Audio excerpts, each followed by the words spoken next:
Welcome to the Be Kind podcast with your host, Joe Kirkner, presented by the Animal Advocates of South Central Pennsylvania.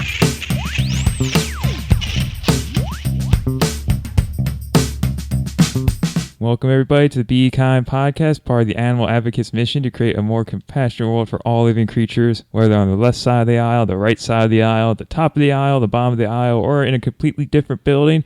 All animals and creatures deserve to be loved, and we're here to make a world where they are loved. Today, I have the honor of being joined by John Beck, my co-host. Hello. And Nathan. Hi, Nathan. Hi. Nathan, can you give us a little bit of background about yourself, your vegan journey, and what you're really passionate about? Sure. So my name's Nathan Lund. I'm a political consultant in the Harrisburg area, but really I'm an issue-based person. Like I didn't get into politics because I wanted to put people in offices. I got into politics because like I really care about the welfare of all beings. But like I'm a person. I live under laws. I want to have an impact on them, and then everybody I care about also lives under laws. So I think I probably got started as pretty early on as a bit of an environmentalist, because that's been a passion of mine for a long time. I helped to found an environmental club when I was in middle school. It was a public-private partnership between sorry, the dog's sneezing over there. Okay. And I think we'll get into dogs a little bit later, but yeah, there's like foreshadowing, I believe we want to call it. So I helped start this club at my middle school, and we did this really cool thing where we planted grass along the bay of a river.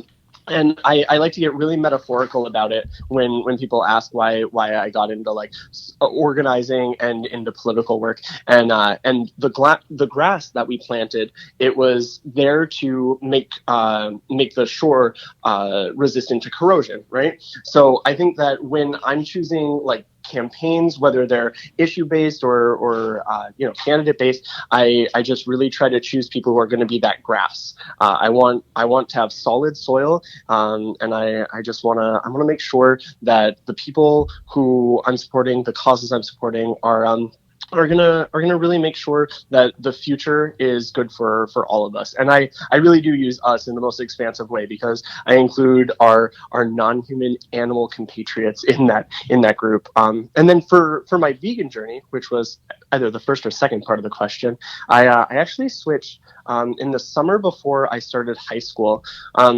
I was actually reading a lot of philosophy at that time, as one does before starting high school, and I ended up reading like this jurisprudential journal that featured an article by Gary L. Francione, actually. I found out recently that I've been mispronouncing his name for years, but old habits die hard.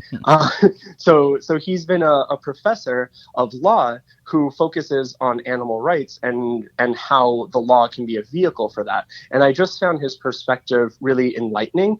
It actually ended up being really basic, the basis of it, though, because I had already accepted as a meat eater at the time that I didn't want to do unnecessary harm to animals. I think if you ask anybody, they generally just agree with that, and they don't really interrogate what that means. What I realized when I was 14 was that almost all the harm that we inflict on animals is unnecessary. So if I actually wanted to live in accordance with that value, I had to switch. So irony of ironies, I told my mom that I wasn't going to be eating animal products anymore, and her response was that I was going to need a job because she was going to buy all the same food that she had been buying for years, and I got a job at McDonald's in order to fund my veganism. Which, anytime I tell people that, it's just like you were working at a place where they were probably contributing more to the exploitation of animals than almost any other restaurant, just because of the sheer volume of what they were putting out, continue to put out. But for me, it was an option. It was the only option that I could really find. So yeah, that's kind of my vegan journey. Are there any other things that I should kind of share about it? Or? No, I think that was some great background, and I thought of a terrible pun to go along with your first part about grass. The grass is always greener, right? That's true. That's true. Now we just need to get to that other side to see if it's true or not. It's funny that you mentioned about working at McDonald's and being vegan at the same time. That I hear that a lot from vegans, where they work in places where they have to deal with meat products and stuff like that, and it's like it's that thing they have to juggle around. It's with their ethics. It's like they need to survive and pay bills, but at the same time, it's like they have that whole, it's I don't know. It's just one of those things that, what do you do, I always go back to the game I play called What's the Alternative? Right. So for Nathan, in that case, it sounds like the alternative was not being vegan and then having some other person working at McDonald's who wasn't vegan or wasn't bringing that influence to the workplace. So I think even though it was maybe tough for you, and there's certain points we could debate ad nauseum, that's you can find plenty of podcasts or blog articles to do that. I think for your situation and what you brought to the table at the workplace every day probably ended up affecting more people than you even know. Right. Yeah, for sure. I mean, I know that one of my friends at the time, I don't know if he stayed with it or not, but I know that he at least tried veganism for a year, the year that I knew him. And it was because I wasn't super evangelical about it, but I was consistent, and I just kind of I brought joy to it, because I think that the best way to sell veganism generally is just to show that it doesn't need to derail your life, because a lot of people think like, oh, that must keep you from doing so many things, and I'm 29 now, so that was 15 years ago. And back then, the options were a little bit more sparse, so it wasn't derailing in a way that was at all inconvenient enough to not make the switch. But it was inconvenient enough to where, like, I couldn't just tell people, well, there are alternatives to everything that you could want. Which at this point, I mean, there almost is. Yeah, well, we could talk about McDonald's and working and all that all day, but the real reason we want you on the podcast today is you're very active politically, as you were saying. Can you talk a little bit about your current or recent political work and how it relates to the vegan movement? Yeah, so it's a little bit rough, because my work, almost like McDonald's, my work doesn't intersect too much with it. It's more so in the way that I specifically exist in these spaces and the effect that has. And then outside of like my philosophy and how I share it with people and how I try to bring people into the fold. It's kind of just making sure that there is a voice for animals on campaigns, because when we have things like things where people don't generally think about it as having like animal rights implications, like for people who are incarcerated, maybe having options like vegan options available to them and requiring stuff like that. That's something that people wouldn't normally think of, but that's something that there is like an appetite for. Whereas with most animal rights legislation, there's just not in America, versus in the UK and the EU, where they have much more involved laws as far as animal rights go, and it goes not so much beyond animal welfare, but it does kind of it gets to the point where there's at least a definition of veganism, which we don't actually have defined as a philosophy that can be like one of those deeply held quasi-religious beliefs. Which is something that they do have in other countries. So that's one of my kind of hobby horses, where I'd really like to have it introduced as a deeply held belief, because then it comes with certain protections and a certain level of legal scrutiny that we can't have in our current system, or without that, we're not able to really push for liberation in a way that I would like to. Currently, I'm working on a mayoral race in Harrisburg. I'm working for Dave Shankweiler, and the extent of my vegan influence on that is making sure that there are vegan options available to volunteers. I'm a field coordinator, so mostly what I do is like volunteer coordination. So that's my main contribution right now. But in the past, I've worked to kind of lobby legislators for some of those changes, like the philosophy and the deeply held belief change. So that's kind of my my more political background. You mentioned animal liberation in some of our previous communications, and you touched on a little bit here. How do you handle the, I guess, conflict between a lot of the more welfare-based reforms that people push for, like bigger pens and slaughterhouses, more Mm-hmm. quote-unquote humane treatment of animals during the slaughter, and things like that, Right. with your animal liberation beliefs? Because those seem really at odds with each other. Right. And I think that my goal would never be to push for animal welfare legislation, but by pushing for liberation, people end up mitigating some of the harm that they do. There's this really problematic comparison that gets made, but it's also somewhat astute, where people will say, and I want to preface this as much as possible just to say, like, I'm not at all equating the things that I'm about to use in an analogy, but there's this question of, if you were someone who was an abolitionist during the time when slavery was legal in America, would you have been satisfied with like better mattresses or mattresses at all for people who were enslaved? Would you have been happy with like musical requirements, like you need to make sure that they have some enjoyment in their life? Or would the property status of those people have been irreconcilable with any level of welfare that you could have given to them?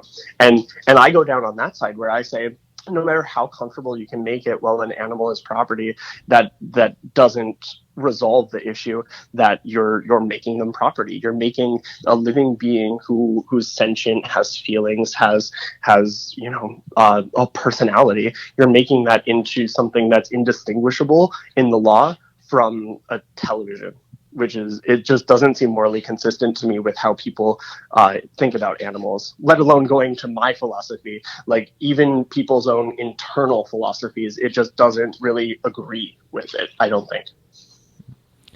I have a curveball question I didn't send to you, but something that I'm anxious to hear about is, someone who works in politics, obviously you have to cultivate a lot of relationships, play nice with a lot of people, and for lack of a better word, kiss a lot of ass. So That's true. are there any hills you've died on or will die on if they come up in a conversation, or any conflicts or things like that really you just had to put your foot down and say, you know what, I can't do this. This is really not along with my ethics. Sorry. I wish that I could say that I had more examples of me putting my foot down when it comes to like overall campaign decisions. Really, though, I don't extend it too far beyond my own choices. And well, I think that there's definitely some cognitive dissonance for me there, because would I step in if it were like a human child or something that people were going to talk about consuming at a party? Like, for sure, I wouldn't go to that event. I wouldn't support that event. I would go find another campaign. So there's definitely cognitive dissonance there. But I mean, I have been asked in the past to go along with menus that are for events and to not stand out. So like, basically, people requesting that I just eat whatever is on the menu, or at least choose from the limited options, and that way I wouldn't like alienate people. There's this notion of like alienating people by being too moralistic, and I've never copped to that. I don't think that that's a good reason.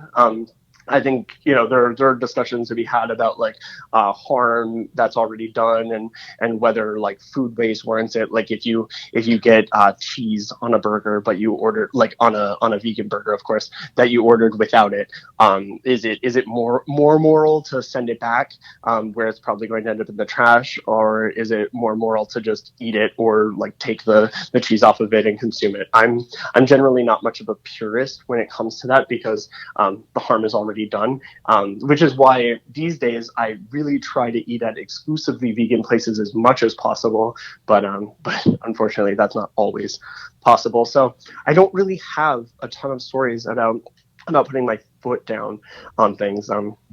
maybe it's a good goal to have, though, that I be a little bit more vocal on the campaigns I work.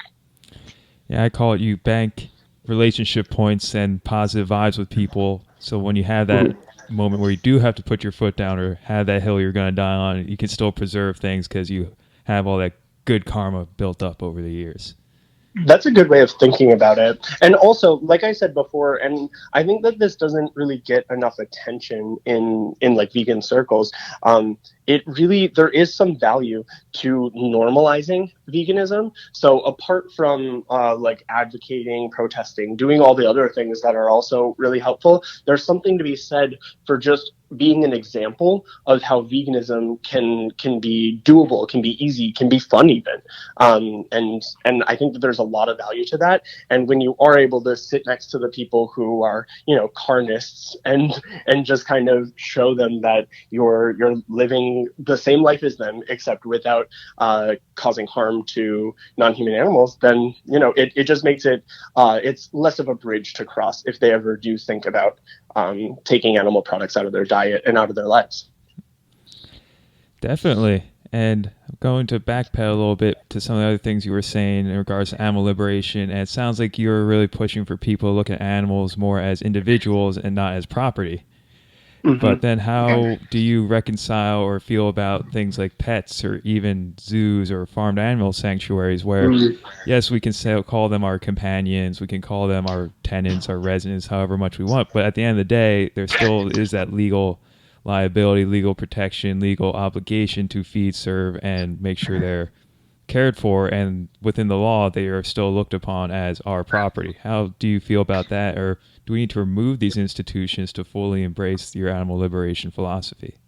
Right. So now we're getting into the pets bit. So I'm going to have to ask my dog to cover her ears right now. So just don't listen to this, okay? You're going to be all right. So I think that ultimately pets, insofar as they're domesticated animals who would not fare well in the wild without us, I think spaying, neutering, and then we have this responsibility to them. I think because the same way that like society, I don't think like narrowing it down to parents is that helpful. But society has a responsibility to beings that don't ask to come into existence. So if a child is born, we have a responsibility to that being because they do exist. Whatever we think about philosophically about their existence, how they came into being, they're here. So there's a responsibility to treat them with compassion and care. And I extend that to pets as well, or companion animals. So I think that that's something that's important for us to do, but I also don't think that they should necessarily exist going forward. I have so much hesitation to say that just because my life has been so enriched by the companions I've had, by my furry friends, but at the same time, with the suffering that happens on the other side of it, for all of them that come into existence and then they're either misused, abused, put into work, which is just a lot of the time unnecessary, but it's like it agrees with the property status. We don't have trouble thinking about, this dog can serve as a cane, like it can brace itself on the stairs to help somebody get up. It's like, what else can do that? A cane. So there are some of these things where I worry that we I'll speak for myself. I get a little too precious about it, where because of the experiences I've had, I just want more people to have those. But at the same time, you can't miss what you don't have. So if domesticated animals were to go extinct, like across the board, because by definition, domesticated animals would not exist without us. They don't generally contribute to biodiversity. I don't think that future generations can miss them, if that makes sense. That's such a deep answer. Jeez. Yeah. That is very much looking at the long game. I like it. Yeah, thanks. And when it comes to zoos and things, I think that there's a similar duty to care, especially if the reason that like an animal requires rehabilitation was because of human intervention or because of accidents or things like that. I think that there's space for those, but I think that, you know, the type of zoos that exist just to put animals on display, that's not something that really agrees with me in any way. I think it's just depriving them of a fuller life, and to me it's unjustifiable, honestly. Yeah, I'm going to play the what's the alternative game again when it comes to pets. Is we can't. Well, I'm always covering this with assuming that you're adopting and not buying pets if you're vegan. I know Of many course. vegans who will adopt pets or adopt animals to serve as their domestic companions, but I've yet to meet one that says puppy mills are great, or I love going to PetSmart and buying the very anemic looking hamsters. So, assuming we're adopting our non-human companions, it's similar to your point about getting the burger with cheese on it or something like that, where otherwise these animals would just be cast to the wayside or let go in the wild, or more often than not city, to live lives of pain and suffering and most likely die incredibly early deaths because of cars, trash, germs, other feral animals, what have you. So the alternative is giving them a home and helping them stay around and live rich, fulfilling lives, but knowing that by adopting, not buying, you're not contributing to the system that produced the cruelty in the first place. Right. Yeah, because essentially it's almost a factory, right? Like it's a puppy mill. Like a mill is a factory of a sort. So that's the thinking. You're creating this animal just for the purpose of selling it. It's property. That's its only value that it has, is what it can give you monetarily. So yeah, I think that's definitely just, it's something that's so obviously wrong, and I don't see how it could really be sustainable as a system. Like if there were a way for there to be like companion animals who existed in their full lives, and they were able to go through and like make choices and still like be cared for, since again they didn't ask to exist. It was something that we caused to happen. Maybe there's some like theoretical way that I could be in favor of companion animals existing into perpetuity, but I haven't been able to cross that bridge. And like I said, I go through I go through hoops for it, because I really have had a much richer life because of them. And in some ways, I credit a lot of the animals that have been in my life with, you know, the switch that I made, because I've been able to witness their personalities. I've been able to see that they are individuals, and yeah, it's been a profound impact. So I worry that we might miss out on something with that, but I'm a big fan of expanding our wild spaces and allowing us to be like tourists in them, as opposed to people who kind of create boundaries around them and continue to deplete them. And I think that there's space there for us to still have appreciation for animals and the highly individualized personalities that they have, without actually breeding them just for them to live in our houses. I was trying to think of a way we can make that reality, and the only thing I came to top of my head was if you had a fertile female and a fertile male companion animal, and they just kept breeding and making babies, but then they'd be all inbred pets, and that would be no good.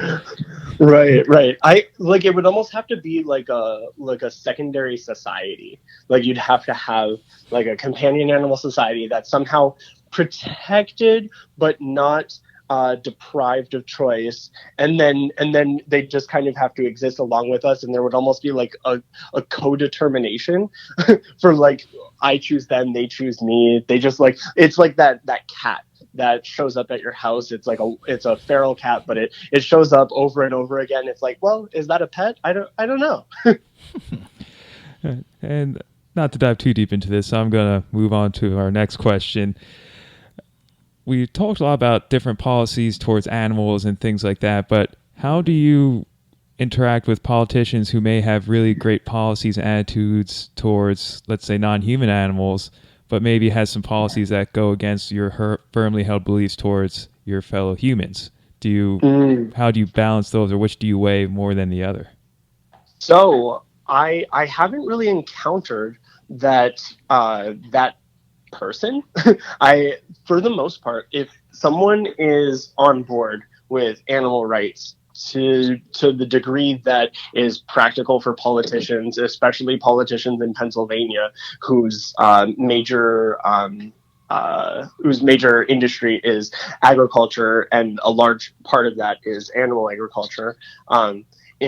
Insofar as there are people who fit that bill, those people tend to also be on what I would consider the right side of human beings issues. So they tend to be equality focused. They tend to have like more left leaning policies, believing in like social safety nets, and just general protectivism, I guess, or compassion for people. I think that there really is like a through line.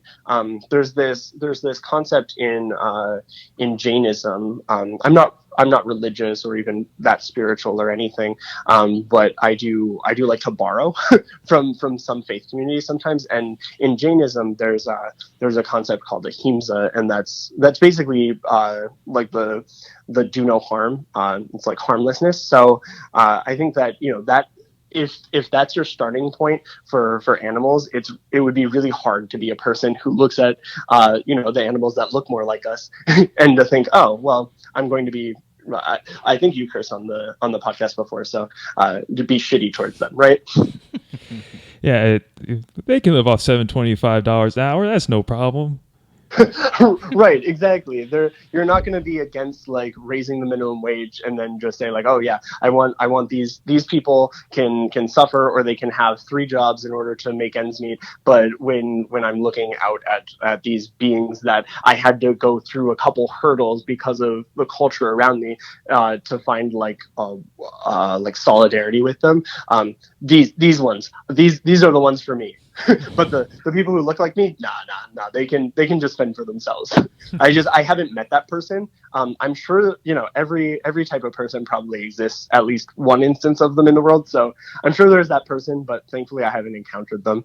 I do encounter the alternative though, where people they align with me on, I guess I'll call it human politics, but they don't align with me in like my animal rights convictions, and that does, I have qualms about it for sure.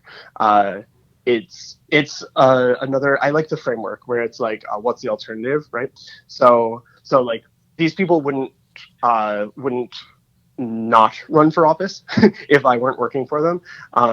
That's a way to excuse a lot of things though. So it goes a little bit beyond that. Like I do still have some standards. Like here's a very on the nose example. I worked a congressional campaign in 2018, and the person who I was working for was actually a dairy farmer, which that was definitely a hurdle for me. That was something where I was kind of surprised that I was willing to work it, but the person who was running against him was actually somehow worse. Like this, like I was working for somebody whose job was dependent on the property status of cows, and here I was like working for him, but the man who he was running against was worse. Like he was like explicitly against any form of animal rights, and at least the person who I was working for had opposed puppy mills when he was Secretary of Agriculture for PA.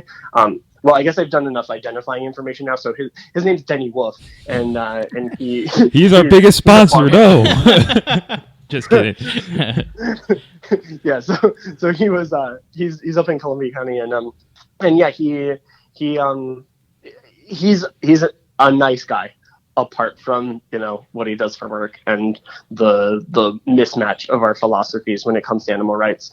But at least he had a couple things that he had done in the past that, even though it only extended to the animals that we find cute and that we think of as our companions, it was still at least something that I could look to and say, okay, not evil, just some choices I don't agree with. And I think it's always going to be a balancing act like that. I'm not going to agree 100% with any politician unless I ever become a politician myself. Like that's the only solution.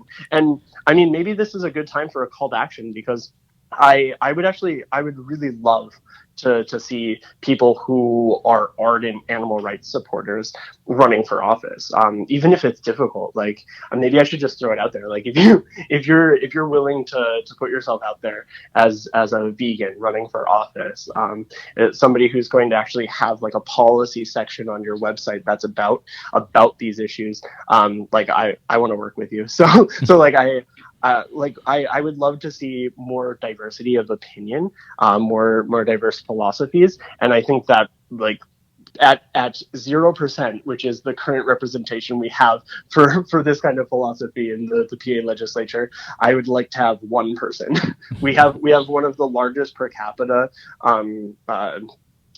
governments in the U.S. In PA, just because we have so many different levels of government, and we have so many different people who represent us in everything from the courts to the legislatures to our local municipal executives. So I would love to just get a couple of those people to agree with me when it comes to our compassionate duty to non-human animals. Yeah. Well, you heard it here, folks. Nathan is looking to get a vegan in political office, so if you're thinking of running, reach out to him. And I also like to do a plug for some of the work we're doing here at Animal Advocates as part of our Compassion Continues campaign, which we'll be unveiling in the next few weeks. We're having a main political advocacy piece of that, where we'll be trying to work with our local legislators and vegan community to push out a bunch of vegan-related issues and get some of that stuff through the office. So if somebody's looking to influence politics, Nathan, what's a way they can make sure the right people hear the right things, just on a kind of any I hate this phrase, Joe Schmo sitting at home who wants to make a difference politically? Yeah, so I guess, like, zooming out to the macro level, parties are still hugely important in politics. So one of the first stops that any prospective candidate should make is to their local party, just because in some ways, for better or worse, they're the gatekeepers. I say for better or worse because there is some utility to parties. They do help to train people in how to navigate government and elections, but then they also make it to where, some candidates who might be great for an area never see the light of day. So I think that's a good stop to make, that they'll have information, and that's whether it's in Montour County, Dauphin County, or Philadelphia County. No matter where you go, there's Democratic Party in every one of Pennsylvania's 67 counties. So go there, and that's at any level that you want to run for, municipal office, legislative, whatever it is. Go to them. Talk about running for office. They'll help you get set up with petitions, as long as you're registered with the right party. So you're gonna have to reach out accordingly. I think there's probably an overrepresentation of, or maybe not overrepresentation, but we make up more. I'm a Democrat, and I think that more often than not, the people who align with animal rights are on the left. So Democratic offices are really easy to reach. I can't say I've ever had to reach out to Republican offices, but I'm sure they're Googleable. But yeah, reach out to them first. And then, after you've had a little conversation with them about what it might entail, if you decide that you want to run, feel free to reach out to me. Well, hopefully we can get some people out there for you. And if anyone's looking to work with Nathan, what are some success stories you have in your political work to really show people how you can make big things happen?